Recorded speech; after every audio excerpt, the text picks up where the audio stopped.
Hello children, we all have got feelings. We spend our day-to-day life with our emotions and feelings. So our feelings may be different types like fear, anger, happy, sad, joy, disgust, anxiety and so on. So these feelings can be positive or negative. So we should give our priority to these positive feelings but not negative. So today I am going to discuss a poem which shows the consequences of arousing these negative feelings, or which shows the consequences of not controlling our feelings. So let's see what is this poem. I am Kusala Karunarathne and you all are warmly welcome to my YouTube channel Literature Mastery.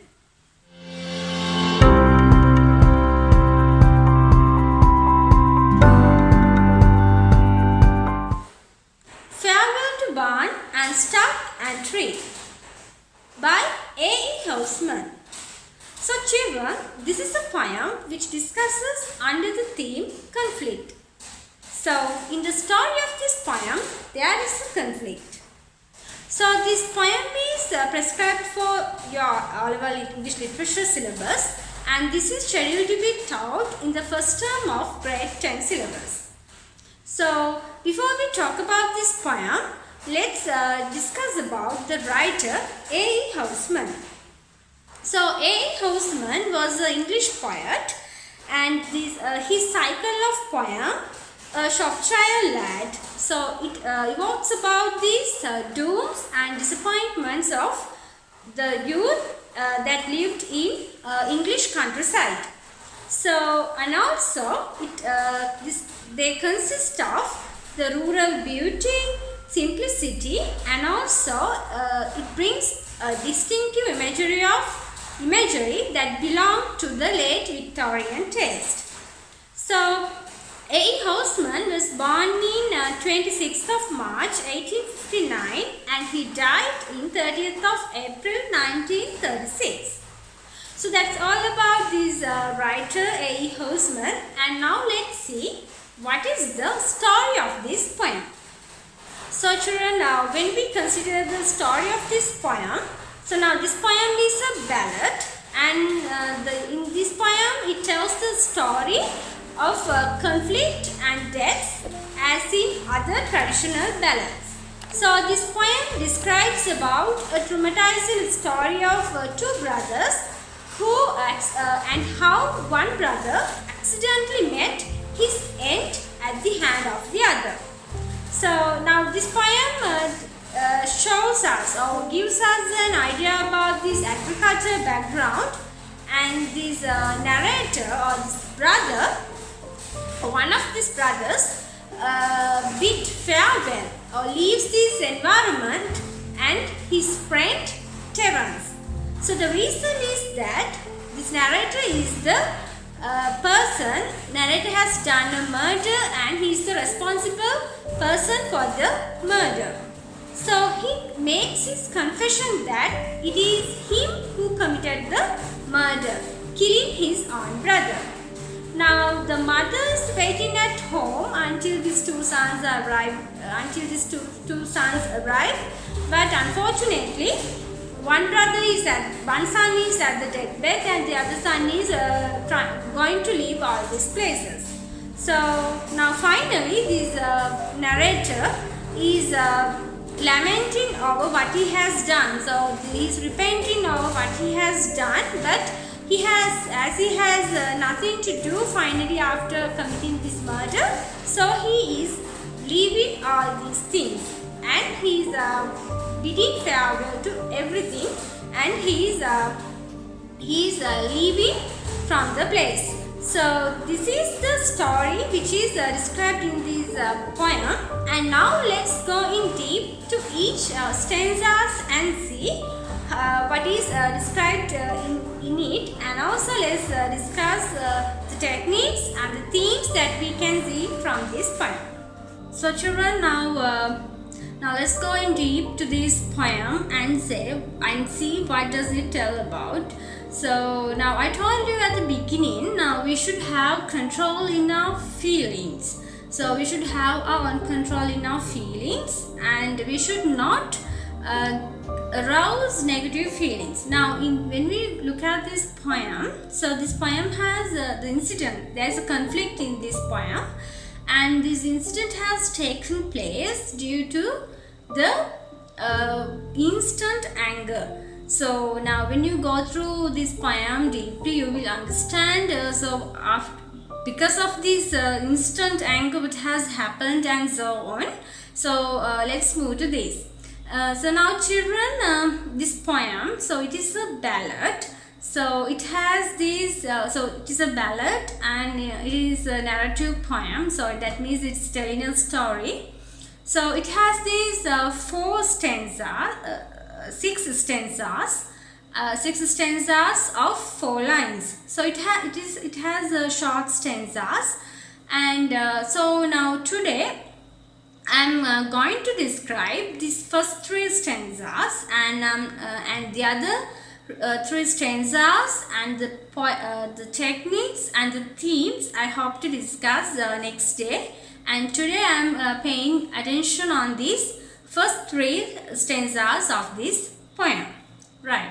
So now let's move to this first stanza of the poem. Farewell to barn and stock and tree, farewell to Severn shore. Terence, look your last at me, for I come home no more. Now children, now here, farewell to barn and stock and tree. So what do you mean by this farewell? So farewell means now we are saying goodbye, or we are saying adieu, or we are saying goodbye. So saying goodbye for what? To barn and stock and tree. So what is a barn? So now barn is a large farm building used for storing this grain. So barn and stack. So then what is a stack? So now stack is a heap, so collection of hay, so and tree. So now when you see these words barn and stock and tree, so we can conclude that, so this at the beginning itself we can get an idea that this tells about gives us information about agricultural background. So there may be sort of cultivations done and farewell. So this particular person is telling farewell, so saying goodbye, going to leave this barn, stack and tree.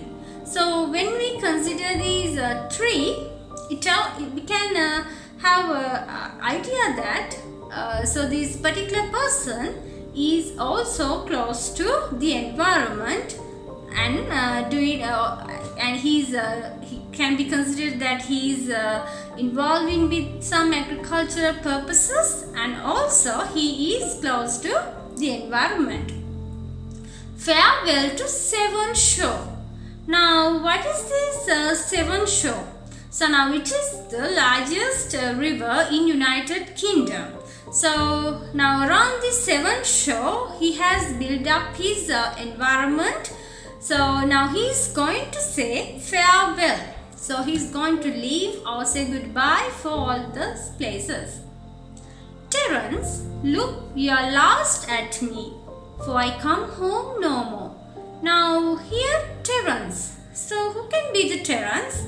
So now he is telling to Terence, look your last at me. Now here the last at me is very important, children, to pay your attention, because now look your last at me means this speaker is not coming back. This is the last time that the Terence can see him. So look your last at me, for I come home no more. So now in this first stanza gives us a curiosity. Now here we can see there is something mystery inside this.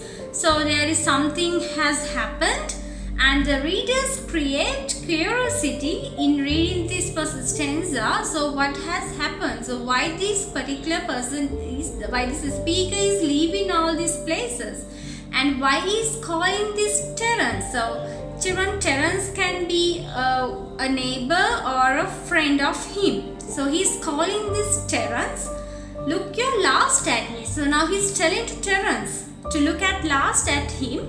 So by looking at all these things, we can see that here that there is a mystery inside this, within this person.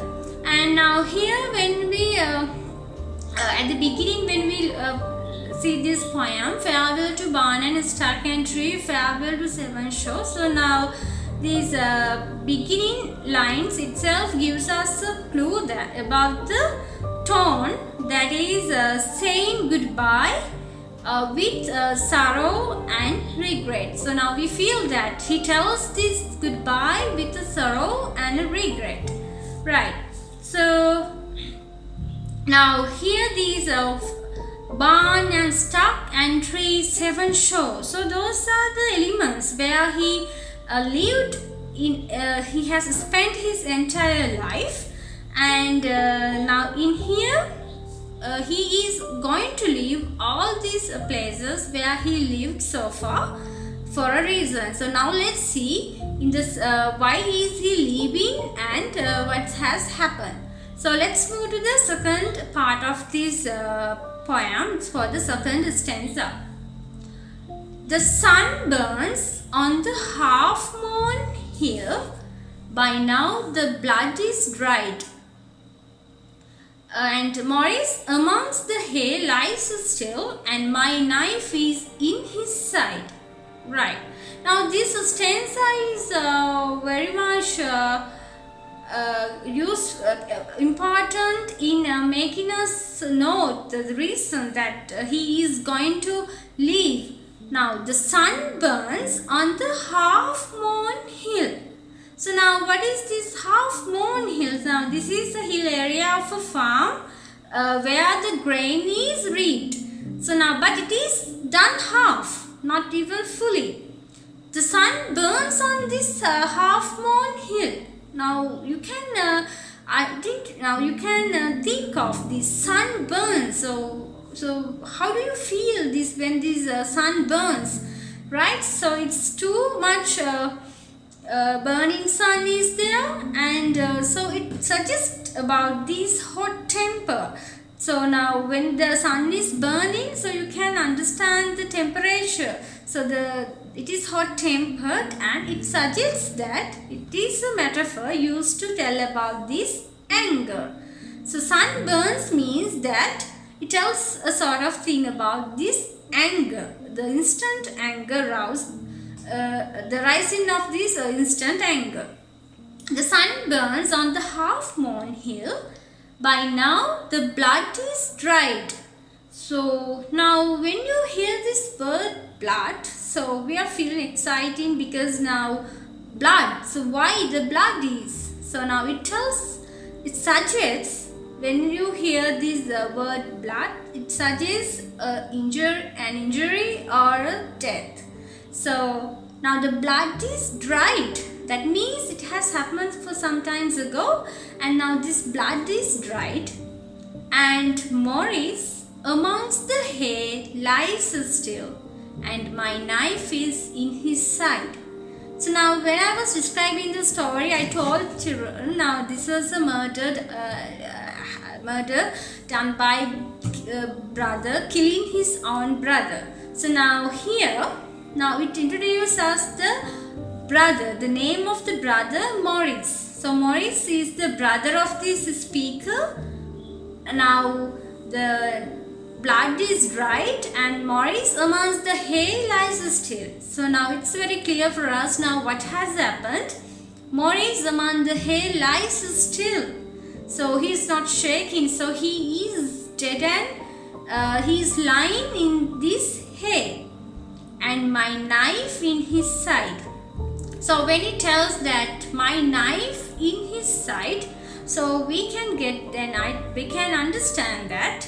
So he has this person, he has killed this person. So now Maurice is the brother of this speaker, and there is a reason, so there may be a reason for him to have this instant anger. So now sun burns on the half-moon hill. So now by now the blood is dried. So now the instant anger, because of his anger, the sudden thing has happened. So now this sudden murder, this is something has happened accidentally.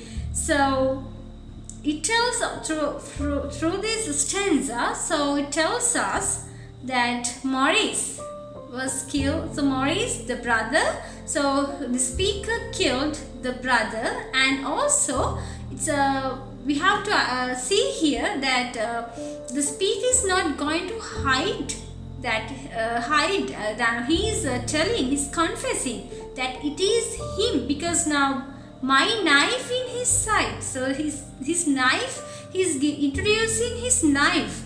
So his knife is in his side means that he's not going to hide that what has happened.